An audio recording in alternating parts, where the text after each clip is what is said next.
Hi everybody, welcome back to SAM1 Bird Products. Let's get stuck in to this year's youngsters.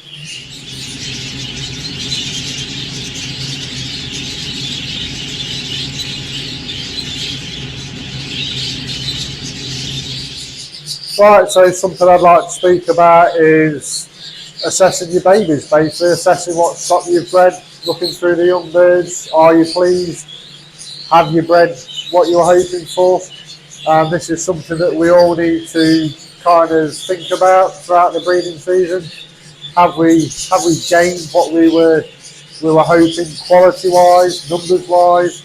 Sometimes if you breed certain colours, have we bred the volume that you want for the following breeding season itself? So let's have a look at these birds now.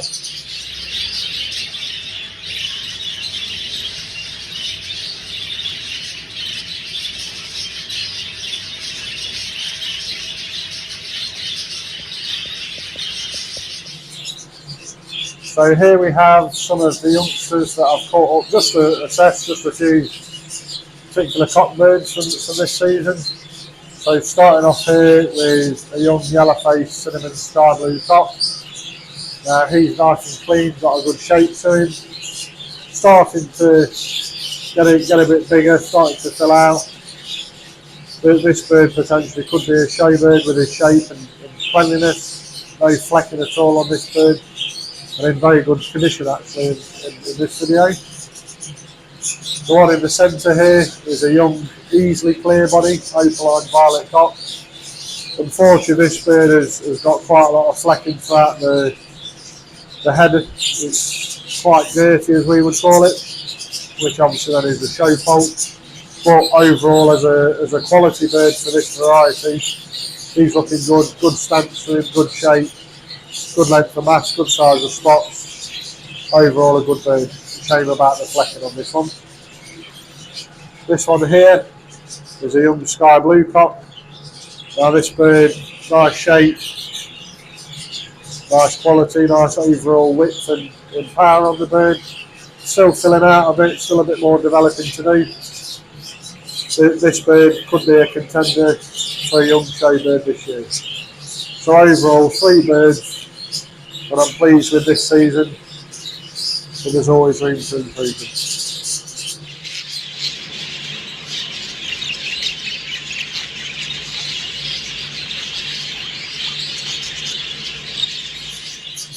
So something that I try and look at when looking at the young birds that you've bred in the season is how many have you bred for one thing. So have you bred enough to replace some of the older birds? Sometimes you'll lose some of the older birds throughout the season. Sometimes the one you're breeding with, sometimes the one you had as reserves. So this then changes the balance of the birds that you have for the following breeding season. So hopefully if you can breed some good stock off your pairings that you made, this gives you replacements basically, for that next season, those next steps in quality, those next steps of birds for your future pairings. And something that I try and do with the different varieties is to always breed a few, obviously, to keep that variety going, to keep the numbers going, to give me more choice. And this is something that I think you need to look at when considering your pairings, considering what you've bred, to then decide on what you need to keep. Because for your numbers wise, you need the stock for next year. Obviously, you can't keep everything, so you will have to move on some birds. You will create your own surplus, but please remember to keep some stock ready for that following season, especially hens.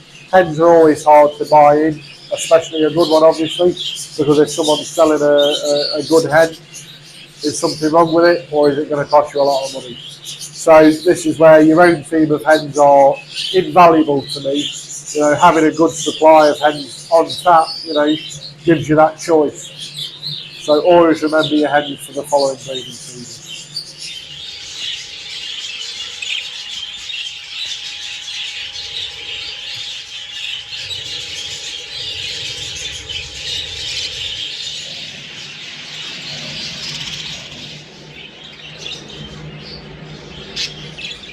Now, as you can see behind me, no nest boxes on. There's literally a couple of cages at the bottom, just finishing off, a couple of chicks that are being reared.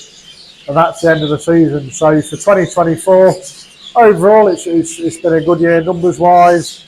The top quality's been good.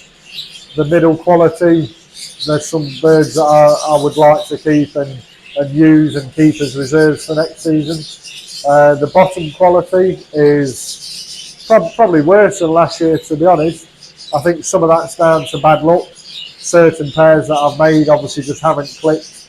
Quality pairs that I were hoping would produce some more good stock, and those kind of pairs are the ones that you hope produce the odd special bird, and I just haven't had it off certain pairs this year. So overall it's been a good season. Not as good as you always hope. You always want more.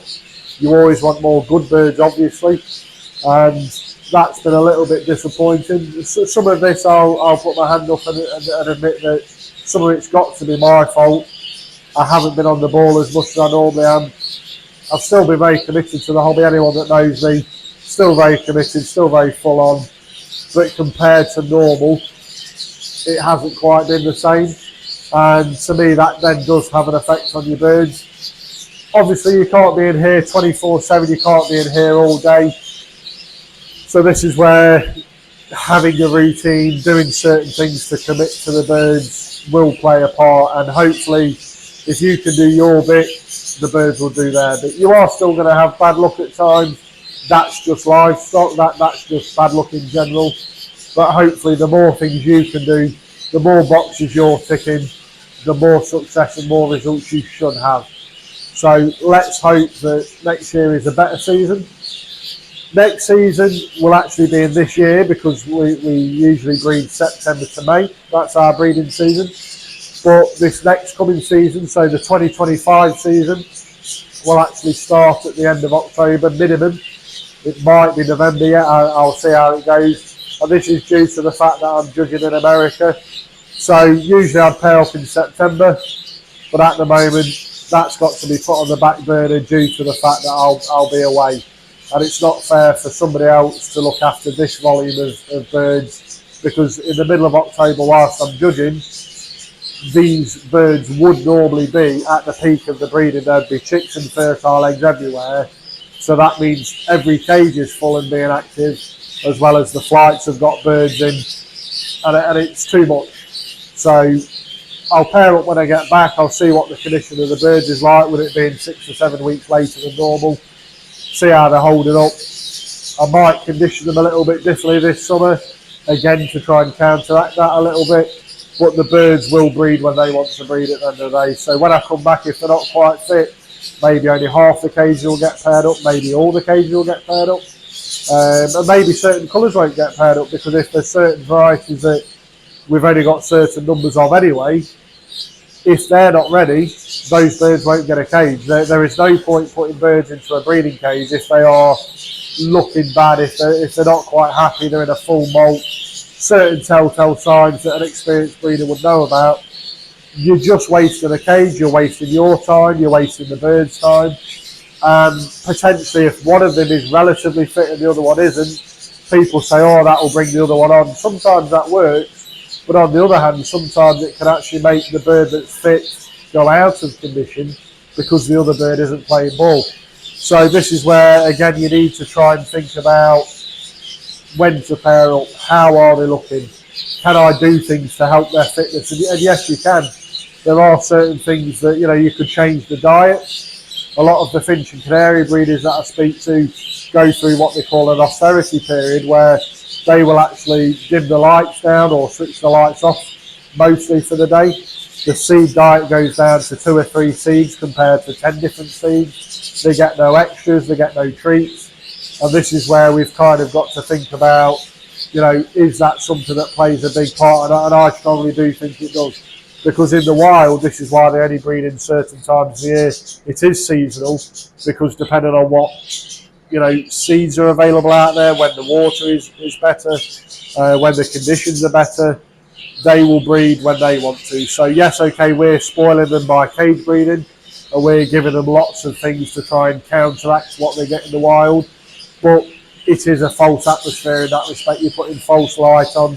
Through the winter you'd put false heat on, and a lot of the things that we feed them are to stop the things basically that they can't get from the wild. We're stopping that, and we're giving them extras to try and help. So this is where cage breeding is good for us as exhibition breeders, whether that's big birds or small birds, budgies, finches, canaries, anything. You know, you are being selective.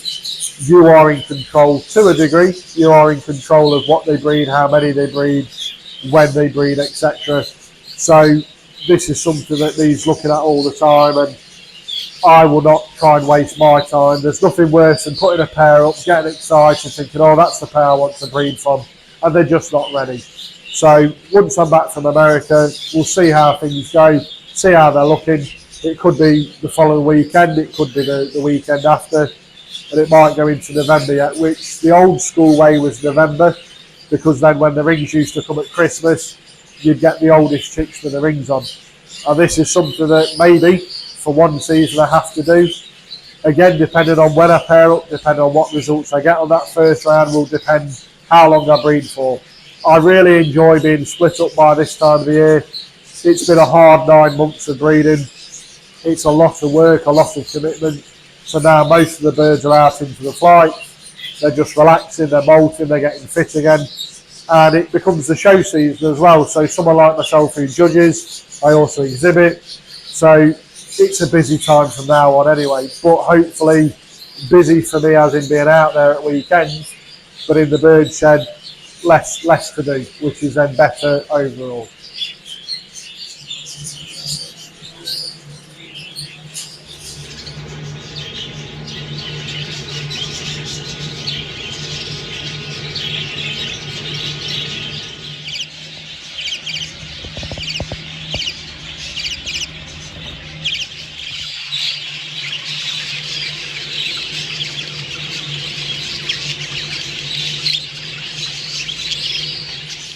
Alright, that's it for this episode. Thanks for watching as always. If you enjoy the videos, please give it a like. Don't forget to subscribe so you get to see all the videos that I post. I will be doing some more, as I've said in previous videos. I want to try and get budgies out there at the end of the day, and let's share the information and knowledge that we've all got. So if there's any topics that anyone wants things being spoken about, different varieties, different things within the bird range, either comments or send me a message, etc. Let's get these things talked about. Thanks for watching. See you next time. Cheers.